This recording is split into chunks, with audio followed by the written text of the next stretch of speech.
Hi guys! Naghahanap ka ba ng pwede mong i-business or tirhan dito sa Sampaloc, Manila? So I have a good deal para po sa inyo. Ito yung property na ino-offer ko ngayon dito sa may Sampaloc, Manila. Very ideal for rental business. Kasi 10 unit ito guys. Mahaba po ito guys. Okay? So this property has a lot area of 525 square meters and a floor area of 770 square meters. So dahil 10 unit po ito, i-divide lang natin yun sa 10. Guys, ano pala to ha? This is a bank foreclosed property. Kaya binibenta natin to as is where is. Kaya this is also below market value. Actually guys, kung titingnan mo yung sa Facebook, yung mga presyowan dito sa Sampaloc, Manila, para sa lote lamang, ang presyo po ay nasa 100,000 per square meter na plus, 100,000 plus per square meter na, but we are selling below market value. We are selling po below market value.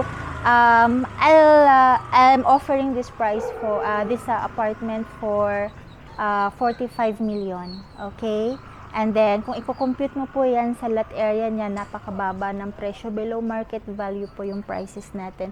So, these are 10 apartment buildings. Guys, napasok ko na yung isang unit dito sa loob. I checked the unit. Livable pa po siya. And tulad ko na may sariling aso, hindi kayo mag-worry guys. Kasi, naka-fence na siya. May bakod na po siya. So, hindi na makakalabas yung aso dito, guys. Perfect yan. Para sa akin, dati naganap ako talaga ng mauupahan dito sa Sampaloc, Manila na pwede yung aso. Mahirap maghanap because what we need is yung sariling, ikaw lang mag-isa ba, tulad nito apartment na may ganito na, para hindi makalabas yung aso. Perfect. Kaya kung bibilhin nyo po ito, I can help you also na maghanap ng tenant dito. I believe within, just give me 2 months, mapaupahan ko na po ito lahat. Okay? So again guys, we're offering this for a price of 45 million. 10 apartments na po siya. Clean title po ito. Okay? And ang status po nito sa bank is unoccupied or vacant. Kaya wala po tayong problema.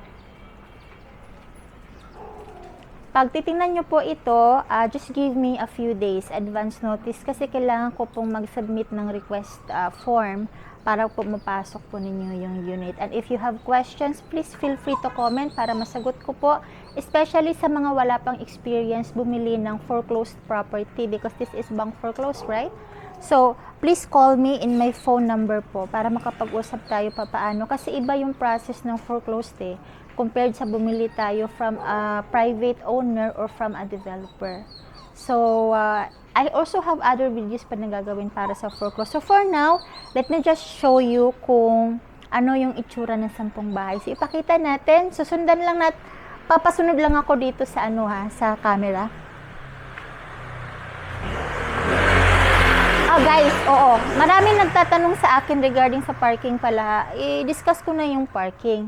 Ito, may nakapark na sasakyan, okay? Wala kasi tayong parking space, right? So, may nakapark na sasakyan dito. Makita mo na yung distansya ng parking. So, street parking lang tayo dito, guys. But, ang parking kasi on this side, Kaya, pag may kotse kayo, maghanap lamang po kayo ng parking. Pwede kayo makiusap dito. Kasi paunahan dito, Or sa ibang street. Makapaghanap ng parking. But, even though na wala pong parking space itong mga townhouse po na ito, ay madali naman pong paupahan. Maraming naghahanap kasi ng paupahan dito sa Sampaloc Dahil nga po ito ay malapit sa University Belt at maliban pa po doon ay napakarami pong business sa paligid nito. In fact, sa likod po nito ay na ito.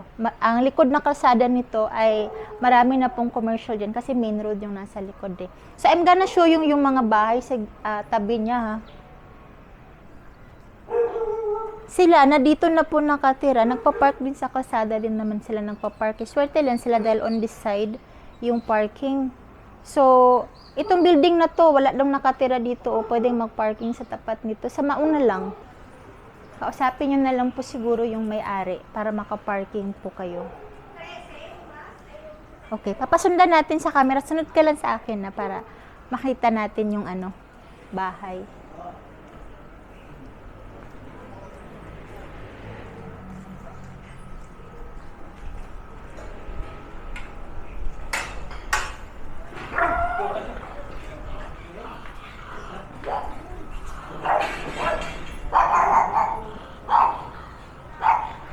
O, nandito na tayo sa last na apartment. So, yun lamang po guys sa aking description or first comment nitong video. I'll put my phone number so you can call me for more information of this property.